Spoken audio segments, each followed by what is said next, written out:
يا أيها النبي حسبك الله ومن اتبعك من المؤمنين. یہ جو بندہ نا چیز نے آپ دوستوں کے سامنے آیت مبارکہ پڑھی، یا ایہا النبی حسبک اللہ ومن اتبعک من المؤمنین، یعنی اے غیب کی خبریں دینے والے نبی، اللہ تمہیں کافی ہے. اے غیب کی خبر دینے والے نبی، اللہ تمہیں کافی ہے، اور جتنے مسلمان تمہارے پیروں یعنی ماننے والے ان کے لیے بھی اللہ تعالیٰ کافی ہے. بات سمجھنے کی ہے کہ تمام صحابہ اکرام تاجدار دو جہاں، شاہ سوار لامکاں، مالک زمین و آسمان روح کن فکاں، حضور پر نور شافی من نشور، حبیب رب غفور، حضرت احمد مجتبیٰ، حضرت محمد مصطفیٰ صلی اللہ علیہ وآلہ وسلم آپ کے مرید ہیں. ایسا ہی ہے، تمام صحابہ حضور صلی اللہ علیہ وآلہ وسلم کے مرید ہیں. حضرت ابو بکر صدیق آپ کے مرید ہیں، حضرت علی آپ کے مرید ہیں، حضرت بلال حبشی آپ کے مرید ہیں، حضرت عثمان غنی آپ کے مرید ہیں، حضرت سلمان فارسی آپ کے مرید ہیں. تمام صحابہ اکرام آپ کے مرید ہیں، لیکن خوش قسمت ہیں عمر فاروق رضی اللہ تعالیٰ عنہ، جو حضور صلی اللہ علیہ وآلہ وسلم کے مرید بھی ہیں اور حضور کی مراد بھی ہیں. وہ حضور کے مرید بھی ہیں اور وہ حضور کی مراد بھی ہیں. کیوں؟ کیونکہ وہ واحد ایسے صحابی ہیں جن کو حضور نے مانگ کر اللہ تعالیٰ سے لیا. حضور نے ان کو مانگ کر لیا کہ مولا مجھے عطا فرما دے. مشکات شریف کی حدیث مبارک ہے، حضور صلی اللہ علیہ وآلہ وسلم نے فرمایا، اے اللہ، ابو جہل بن ہشام یا عمر بن خطاب سے اسلام کو عزت بخش دے. ابو جہل بن ہشام یا عمر بن خطاب سے اسلام کو عزت بخش دے. اللہ تعالیٰ نے کسے چنا؟ حضرت عمر فاروق رضی اللہ تعالیٰ عنہ کو. حضور کی خاطر ان کو چنا، کیونکہ حضور نے دعا مانگی تھی کہ مولا مجھے عمر عطا فرما دے. اسی طرح ایک مشکات شریف ہی کی حدیث مبارک ہے، حضور نے فرمایا، اے اللہ، عمر کے ذریعے اسلام کو طاقت دے. اے اللہ، عمر کے ذریعے اسلام کو طاقت دے. یعنی اب یہ بات سمجھ آئی، مرید ہر کوئی ہوتا ہے، مرید ہر کوئی ہوتا ہے، مراد کوئی کوئی ہوتا ہے. بات بڑی یہ نہیں ہے کہ آپ مرید ہیں، بات بڑی یہ کہ آپ کسی کی مراد ہوں. مرید تو درجنوں ہوتے ہیں، سینکڑوں ہوتے ہیں، مراد کوئی کوئی ہوتا ہے. کوئی کہہ دے کہ عتیق میری مراد ہے، مدثر میری مراد ہے، عکاس میری مراد ہے. مرید تو سارے ہوتے ہیں، مراد کوئی کوئی ہوتا ہے. حضور صلی اللہ علیہ وسلم کے کتنے مریدین تھے، لیکن حضور نے کس کو چنا؟ حضور نے حضرت عمر فاروق رضی اللہ تعالیٰ عنہ کو چنا. حضور نے اپنی ان کو مراد بنایا. یہ وہ برکتیں حضرت عمر فاروق رضی اللہ تعالیٰ عنہ کو ملی. جب حضور نے اسلام کی تبلیغ شروع کی تو قریش نے اعلان کیا، ہے کوئی جو محمد عربی صلی اللہ علیہ وآلہ وسلم کو قتل کرے اور ان کا سر لے کر آئے؟ یعنی ہے کوئی ایسا شخص جو محمد صلی اللہ علیہ وسلم کو قتل کر دے اور وہ انعام کا حقدار بن جائے اور جو مرضی منہ مانگا انعام حاصل کر لے، منہ مانگا انعام لے ہم سے، لیکن حضور کا قتل کر دے. اس مجلس میں حضرت عمر فاروق بھی موجود تھے. آپ نے اس وقت اسلام قبول نہیں فرمایا تھا. آپ اس مجلس میں اٹھ گئے، آپ کھڑے ہوئے اور اپنے تلوار نکال لی. اپنی تلوار نکال کر آپ بارگاہ نبوت کی بارگاہ میں چل پڑے، حضور کی بارگاہ میں چلے گئے، نکل گئے کہ میں جاؤں گا اور میں قتل کر کے آؤں گا، میں سر لے کر آؤں گا. آپ ابھی روانہ ہوئی تھے کہ راستے میں آپ کو نا حضرت نعیم بن عبداللہ رضی اللہ تعالیٰ عنہ سے آپ کی ملاقات ہو گئی. انہوں نے دیکھا کہ حضرت عمر فاروق نے تلوار اپنی ہاتھ میں پکڑی ہوئی ہے اور جلال کی کیفیت میں کسی طرف جا رہے ہیں. تو حضرت نعیم بن عبداللہ پوچھنے لگے، اے عمر، آپ یہ بے نیام تلوار لے کر کدھر کو جا رہے ہیں؟ اتنے جاہو جلال میں آپ کس طرف جا رہے ہیں؟ کس کو قتل کرنے جا رہے ہیں؟ یعنی تو حضرت عمر فاروق فرمانے لگے کہ میں رسول خدا صلی اللہ علیہ وآلہ وسلم ان کا سر لینے جا رہا ہوں، میں حضور صلی اللہ علیہ وآلہ وسلم کا سر لینے جا رہا ہوں. لیکن حضرت عمر کیا جانتے تھے کہ وہ جن کا سر لینے جا رہے ہیں انہوں نے ان کو اللہ تعالیٰ سے مانگ لیا ہے، اللہ تعالیٰ سے مانگ لیا ہے اور اللہ تعالیٰ نے قبول بھی کر لیا ہے. اور وہ یہ بھی نہیں جانتے تھے کہ وہ جس کا سر لینے جا رہے ہیں اس کا سر لانے کے بجائے اپنا سر اس کے قدموں میں دے کر آئیں گے، اس کی بارگاہ میں، ان کی بارگاہ میں اپنا سر دے کر آئیں گے. وہ نہیں جانتے تھے. خیر وہ جلال کی حالت میں انہیں جب یہ بات بتائی تو حضرت نعیم بن عبداللہ رضی اللہ تعالیٰ عنہ وہ فرمانے لگے کہ عمر پہلے اپنے گھر کی تو خبر لے لو، پہلے اپنے گھر کو بھی کے بارے میں بھی تو دریافت کرو، کیونکہ تمہاری جو بہن ہے اور بہنوئی ہے وہ دونوں مسلمان ہو چکے ہیں اور اسلام قبول کر چکے ہیں. اب جب حضرت عمر رضی اللہ تعالیٰ عنہ نے آپ نے یہ بات سنی کہ میں جس کا قتل کرنے جا رہا ہوں اسی کے دین کے اوپر میری بہن بھی اور میرا بہنوئی بھی اسلام قبول کر چکے ہیں، آپ اور جلال میں آ گئے اور آپ جلال کی حالت میں حضور کے آستانے کی طرف جانے کے بجائے اپنی بہن کی طرف چل پڑے، بہن کے گھر طرف چلے گئے. اب آپ اپنی بہن کے گھر کی طرف گئے اور پہنچ کر آپ نے جو ہے نا دستک دی، آپ نے دروازہ کھٹکایا، اندر سے آواز آئی کہ کون؟ آپ فرمانے لگے میں عمر. آپ فرمانے لگے میں عمر. اچھا انہوں نے جب نیا اسلام قبول کیا تھا تو وہ حضرت خباب رضی اللہ تعالیٰ عنہ سے آپ کی جو بہن اور بہنوئی ہیں اپنے گھر میں بیٹھ کے قرآن پاک پڑھنے کی تعلیم حاصل کر رہے تھے، کیونکہ ان کو نیا اسلام کو قبول کیا تھا، ان کو نہیں آتا تھا قرآن پڑھنا. تو وہ حضرت خباب ایک صحابی سے قرآن پڑھنا سیکھ رہے تھے. انہوں نے جب دیکھا سنا کہ جی حضرت عمر فاروق باہر آئے ہیں اور انہوں نے دستک دی ہے اور وہ جلال میں ہیں، اب سارے گھبرا گئے، پریشان کہ حضرت عمر فاروق آ گئے. کیوں؟ آپ بہت جلال والے صحابیوں میں سے تھے. اب آپ کی بہن بھی ڈر گئیں، آپ کا بہنوئی بھی ڈر گیا، حضرت خباب رضی اللہ تعالیٰ عنہ بھی ڈر گئے. یہاں تک کہ حضرت خباب نے کیا کیا، انہوں نے جلدی سے قرآن پاک کو سمیٹا، بند کیا اور گھر کے اندر جا کے چھپ گئے کہ کہیں مجھے اگر حضرت عمر فاروق نے دیکھ لیا تو میری خیر نہیں. وہ چھپ گئے. خیر آپ کی بہن نے دروازہ کھولا، آپ مکان کے اندر داخل ہوئے. آپ نے ان سے اندر جاتے صاحب پوچھا کہ تم کیا پڑھ رہے تھے، تم جو تلاوت کر رہے تھے وہ کیا کر رہے تھے؟ تو آپ کی بہن کہنے لگیں ہم اپنے سچے اللہ تعالیٰ کی کتاب قرآن مجید پڑھ رہے تھے، ہم ان کی سچی کتاب اللہ تعالیٰ کی قرآن مجید پڑھ رہے تھے. آپ نے جب یہ بات سنی نا تو آپ اور جلال میں آئے.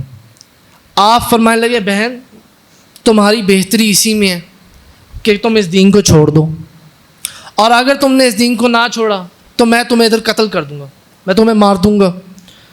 تو آپ کی بہن نے بڑی خوبصورت بات فرمائی. وہ کہنے لگیں جان تو جا سکتی ہے، ایمان نہیں جا سکتا. جان جا سکتی ہے، ایمان نہیں جا سکتا. انہوں نے کہا نہیں، ہم دین اسلام پر آ چکے ہیں، آپ کا یہ سننا تھا جواب کہ آپ نے مارنا ان کو شروع کر دیا. اور آپ نے حضرت عمر فاروق نے ان کو اتنا مارا کہ ان کو لہو لہان کر دیا، بہت مارا آپ نے ان کو. جب مار کر کافی دیر بعد آپ جب تھک گئے، دل میں خیال آیا کہ یار یہ جو پڑھ رہے تھے ان سے اس کے بارے میں بھی دریافت کرتے ہیں کہ پڑھ کیا رہے تھے. کیوں؟ کیونکہ حضور صلی اللہ علیہ وسلم آپ دعا مانگ چکے ہوئے تھے کہ اللہ تعالیٰ سے مولا مجھے عمر بن خطاب عطا فرما دے، اسلام کو عزت اس سے بخش، آپ مانگ چکے تھے. تو آپ نے اپنی ہمشیرہ اپنی بہن سے کہا کہ تم جو پڑھ رہے تھے ذرا مجھے بھی تو دکھاؤ، میں بھی تو دیکھوں کہ تم لوگ کیا پڑھ رہے تھے. تو آپ کی بہن کہنے لگی نہیں آپ یہ نہیں پڑھ سکتے. کیوں؟ کیونکہ اسے صرف پاک انسان ہی چھوتا ہے، اس کتاب کو پاک انسان چھوتا ہے، آپ اسے نہیں چھو سکتے. آپ پہلے غسل کریں اور اس کے بعد اس کتاب کو چھوئیے گا. آپ اپنی نشست سے اٹھے، آپ گئے، آپ نے وضو کیا، وضو کرنے کے بعد آپ نے اس کتاب کو پکڑا اور آپ نے تلاوت قرآن مجید شروع کی. آپ کے سامنے سورہ طٰہٰ پڑھی تھی، آپ نے سورہ طٰہٰ کی تلاوت کی. اب جب آپ نے سورہ طٰہٰ کی تلاوت کی اب آپ کی آنکھوں میں آنسو جاری، دل کی کیفیت بدلنے لگی، آنکھوں سے زاروں قطار آنسو جاری۔ اب آپ کے دل میں خیال اٹھا، آپ کہنے لگے بہن کو کہ یہ جو تمہیں دولت ایمان ملی ہے مجھے بھی اس ہستی کے پاس لے چلو۔ میں گدائے مصطفیٰ ہوں، میری عظمتیں نہ پوچھو، مجھے دیکھ کر جہنم کو بھی آ گیا پسینہ، نہ کریم کا تصور نہ خیال طور سینہ، میری جستجو محمد، میری آرزو مدینہ، میری جستجو محمد، میری آرزو مدینہ۔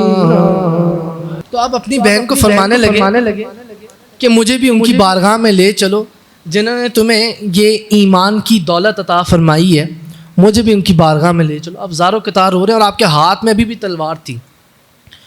ابھی یہ بات ہو ہی رہی تھی کہ حضرت خباب جو اندر چھپے ہوئے تھے مکان کے اندر، گھر کے اندر، آپ بھی خوشی سے باہر آ گئے۔ آپ نے دیکھا حضرت عمر فاروق کا دل نرم پڑ گیا اور اسلام کی طرف کھینچا آ رہا ہے۔ آپ فوراً باہر آئے اور آپ فرمانے لگے اے عمر مبارک ہو، تیرے حق میں نبی صلی اللہ علیہ وسلم کی جو دعا مانگی ہوئی تھی وہ تمہارے حق میں قبول ہو گئی ہے، وہ تمہارے حق میں قبول ہو گئی ہے، کیونکہ حضور صلی اللہ علیہ وسلم نے دعا مانگی تھی اللہ تعالیٰ سے کہ مولا مجھے عمر بن خطاب عطا فرما دے۔ مرید ہر کوئی ہوتا ہے، مراد کوئی ہوتا ہے، مراد کوئی ہوتا ہے۔ تو اس وقت جب یہ بات سارا مواجرہ ہو رہا تھا تو حضور صلی اللہ علیہ وآلہ وسلم حضرت ابن ارقم رضی اللہ تعالیٰ عنہ کے گھر میں بیٹھے ہوئے تھے۔ آپ وہاں پہ تشریف فرما رہے تھے کیونکہ اسلام کی ترغیب ہو رہی تھی، نیا اسلام دین اسلام پھیل رہا تھا۔ آپ ان کے گھر میں تشریف فرما تھے اور دروازے پر حضرت امیر حمزہ رضی اللہ تعالیٰ عنہ پہرا دے رہے تھے، وہ نظر رکھ رہے تھے کہ کوئی حضور صلی اللہ علیہ وآلہ وسلم پہ کوئی حملہ نہ کرے، آپ وہ نظر رکھ رہے تھے۔ اب جب صحابہ اکرام نے دور سے حضرت عمر فاروق رضی اللہ تعالیٰ عنہ کو آتے دیکھا، اب وہ سب پریشان اور گھبرا گئے اور سارے کہنے لگے اب خیر نہیں، عمر آ گئے ہیں، خیر نہیں، اب عمر آ گئے ہیں، اب نہیں کوئی بچے گا، کیونکہ آپ کا جاہ و جلال بہت تھا۔ تو لوگوں نے کہا اب ہماری خیر نہیں ہونی، حضرت عمر فاروق آ گئے ہیں۔ تو حضرت امیر حمزہ رضی اللہ تعالیٰ عنہ آپ فرمانے لگے کہ اگر عمر ٹھیک نیت سے آ رہا ہے تو خوش آمدید، اور اگر کسی غلط نیت سے آ رہے ہیں تو عمر کی ہی تلوار سے میں انہی کی گردن کاٹ دوں گا، کیونکہ صحابہ اکرام کی محبت حضور سے بے انتہا تھی، سب چیزوں سے بڑھ کے تھی، ماں باپ دولت ہر چیز سے بڑھ کے سب سے پہلے حضور صلی اللہ علیہ وسلم سے عشق اور محبت تھا۔ وہ کہنے لگے اگر ٹھیک نیت سے آئے ہیں تو ان کو خوش آمدید کہیں گے، اور اگر غلط نیت سے آ رہے ہیں یا دل میں کوئی بات ہے تو انہی کی تلوار سے انہی کی گردن کاٹ دوں گا، کیونکہ ان کے ہاتھ میں تلوار تھی۔ تو حضور صلی اللہ علیہ وسلم فرمانے لگے کہ عمر کو آنے دو، میں نے اسے اللہ تعالیٰ سے مانگ کر لی ہے، اسے آنے دو، اسے آنے دو، میں نے اسے اللہ تعالیٰ سے مانگ کر لی ہے۔ اور جب حضرت عمر فاروق حضور صلی اللہ علیہ وسلم کی بارگاہ میں آئے، آپ نے اپنا سر حضور صلی اللہ علیہ وسلم کے قدموں میں رکھ دیا، آپ نے اسلام قبول کیا، اور اسلام قبول کرنے کی دیر تھی کہ ہر جگہ سے صدائیں بلند ہونے لگ گئیں، مرحبا مرحبا مرحبا مرحبا۔ حضرت عبداللہ بن عباس رضی اللہ تعالیٰ عنہ فرماتے ہیں کہ جب حضرت عمر فاروق رضی اللہ تعالیٰ عنہ نے اسلام قبول کیا تو حضرت جبرائیل علیہ السلام نازل ہوئے، حضرت جبرائیل علیہ السلام حضور کی بارگاہ میں نازل ہوئے اور کہنے لگے اے محمد صلی اللہ علیہ وسلم، میں نے فرشتوں نے حضرت عمر فاروق کے اسلام لانے کی خوشی منائی۔ حضرت جبرائیل علیہ السلام نے حضور کو بشارت دی کہ حضرت عمر فاروق کے اسلام قبول کرنے کو فرشتوں نے منایا ہے، فرشتوں نے اس کو کتنا قبول کیا ہے۔ کیوں؟ کیونکہ حضور صلی اللہ علیہ وآلہ وسلم کی حدیث مبارکہ ہے. حضور صلی اللہ علیہ وآلہ وسلم نے فرمایا، اور یہ ترمذی شریف کی حدیث مبارکہ ہے، حضور نے فرمایا اگر میرے بعد کوئی نبی ہوتا تو وہ خطاب کا بیٹا عمر ہوتا. آپ نے ان کو یہ مقام عطا فرمایا. حضور نے آپ نے فرمایا اگر میرے بعد، کیونکہ آپ کے اوپر نبوت کا دروازہ بند کر دیا گیا، آپ کے بعد کوئی نبی نہیں آ سکتا، اور آپ نے فرمایا اگر میرے بعد کوئی نبی آتا تو وہ خطاب کا بیٹا عمر ہوتا. یہ شان ہے حضرت عمر فاروق رضی اللہ تعالیٰ عنہ کی. اور آپ کا عشق محبت اتنا تھا حضور سے کہ ایک مرتبہ ایک منافق مسلمان اور ایک یہودی کی کسی بات پہ جھگڑا بحث ہو گئی. تو وہ جو دونوں لوگ ہیں صلح کرنے کے لیے یا مسئلے کا حل پانے کے لیے جھگڑے کو حضور صلی اللہ علیہ وآلہ وسلم کی خدمت اقدس میں حاضر ہوئے لے کر، اور انہوں نے سارا ماجرا عرض کیا. انہوں نے بتایا جی یہ ماجرا ہے، یہ مسئلہ ہے. حضور نے جب دونوں لوگوں کی بات سنی، اس یہودی کی بھی اور اس منافق مسلمان کی بھی، حضور نے ان دونوں کی بات سننے کے بعد جو ہے یہودی کے حق میں فیصلہ دے دیا. حضور نے عدل کا فیصلہ رکھا. حضور نے دیکھا یہودی ٹھیک ہے، حضور نے فرمایا یہودی کے حق میں فیصلہ فرما دیا. تو وہ مسلمان جو تھا، کیونکہ پہلے ہی منافق تھا، گستاخ تھا، بے ادب تھا، وہ کہنے لگا میں یہ فیصلہ قبول نہیں کرتا، ہم آگے چلتے ہیں، حضرت عمر فاروق کی بارگاہ میں چلتے ہیں. تو وہ یہودی کہنے لگا تمہارے نبی نے فیصلہ کر دیا، اور حضرت عمر کی بھی نبی تو حضور ہی ہیں، تو حضور کا زیادہ فیصلہ مانا جائے گا یا حضرت عمر کا؟ وہ کہنے لگا نہیں جو بھی ہے ہم حضرت عمر فاروق کی بارگاہ میں چلتے ہیں. وہ جیسے بھی ہے جیسے کر کے ان کو حضرت عمر فاروق کی بارگاہ میں لے گیا. حضرت عمر فاروق نے سارا معاملہ سنا. جب حضرت عمر فاروق نے سارا معاملہ سنا، آپ نے اس مسلمان سے دریافت کیا، جیسے یہ یہودی کہتا ہے کہ ابھی حضور صلی اللہ علیہ وسلم سے بھی تم لوگوں نے فیصلہ لیا اور حضور نے یہودی کے حق میں فیصلہ فرمایا، اور تم اسے لے کر ادھر آ گئے ہو. تو وہ مسلمان نے کہا ہاں میں اس کو ادھر لے کر آیا ہوں کیا تاکہ آپ فیصلہ فرمائیں. آپ نے کہا ٹھیک ہے. آپ اپنے گھر کے اندر چلے گئے، اور آپ لوگوں نے سنا ہوگا آپ اپنے گھر کے اندر گئے، اپنی تلوار لے کر آئے اور آپ نے اس کی گردن کاٹ دی. آپ نے اس کی گردن کاٹ دی، اور جب اس کی جان نکل گئی تو آپ اس یہودی کو کہنے لگے کہ میں اس طرح فیصلہ کرتا ہوں اس شخص کے بارے میں جو اللہ تعالیٰ اور اس کے رسول صلی اللہ علیہ وسلم کے فیصلے کو نہ مانے. میں ایسے فیصلہ کرتا ہوں کہ یعنی اس نے کیسے جسارت کی یا کیسے گستاخی کی حضور کی بارگاہ میں کہ حضور نے ایک فیصلہ فرما دیا، اور آگے سے وہ مسلمان ہو کر یہ کہہ رہا ہے کہ میں حضور کا فیصلہ نہیں مانتا، میں آگے حضور کے صحابی کے پاس جاؤں گا، صحابہ اکرام کے پاس جاؤں گا، حضرت عمر کے پاس جاؤں گا اور ان سے فیصلہ لوں گا. حضرت عمر فاروق نے گردن اتار دی. حضرت عمر فاروق وہ خاص صحابیوں میں سے ہیں جن کو حضور نے خود مانگ کر اللہ تعالیٰ سے لیا. مرید ہر کوئی ہوتا ہے، مراد کوئی بنتا ہے، ہر کوئی مراد نہیں ہوتا. ہر مرید یہ کہتا ہے کہ میں فلاں کا مرید ہوں، میں فلاں کا مرید ہوں، میں فلاں کا مرید ہوں، میں فلاں کا مرید ہوں. لیکن مراد یہ ہوتا ہے کہ شیخ یا نبی یہ کہیں کہ یہ میرا مرید ہے، یہ میرا مرید ہے، یہ میرا مرید ہے، یہ میرا مرید ہے. یہ عظمت اور شان حضور صلی اللہ علیہ وسلم نے حضرت عمر فاروق کو عطا فرمائی تھی کہ حضور نے ان کو اللہ تعالیٰ سے مانگ کر لیا، اللہ تعالیٰ سے مانگ کر لیا.